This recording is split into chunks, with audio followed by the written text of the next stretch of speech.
شروع اللہ کا نام لے کر جو بڑا مہربان نہایت رحم والا ہے۔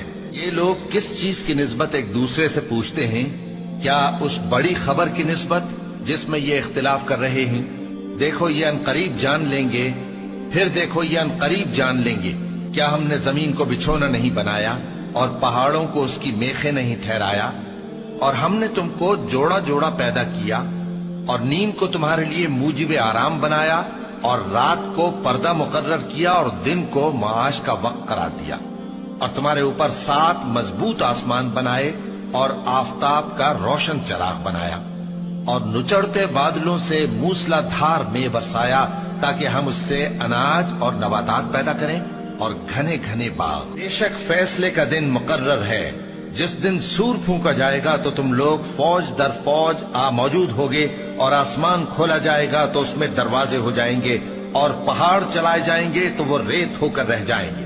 بے شک دوزخ گھات میں ہے، یعنی سرکشوں کے لیے کہ ان کا وہی ٹھکانہ ہے، اس میں وہ صدیوں پڑے رہیں گے۔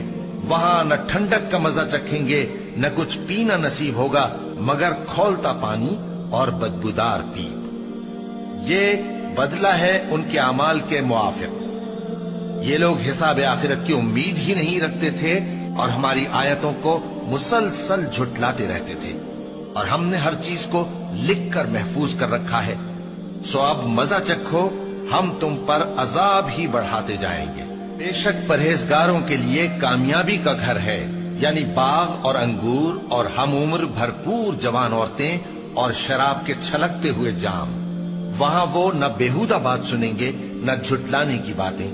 اے نبی صلی اللہ علیہ وآلہ وسلم، یہ تمہارے پروردگار کی طرف سے صلہ ہوگا جو حساب کے مطابق انعام ہوگا۔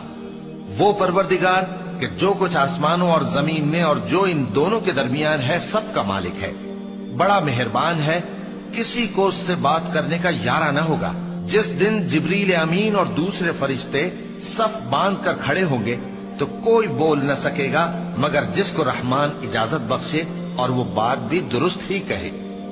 یہ دن برحق ہے، پس جو شخص چاہے اپنے پروردگار کے پاس ٹھکانہ بنا لے۔ ہم نے تم کو عذاب سے جو قریب آنے والا ہے آگاہ کر دیا ہے، جس دن ہر شخص ان اعمال کو جو اس نے آگے بھیجے ہوں گے دیکھ لے گا، اور کافر کہے گا کہ اے کاش میں مٹی ہوتا۔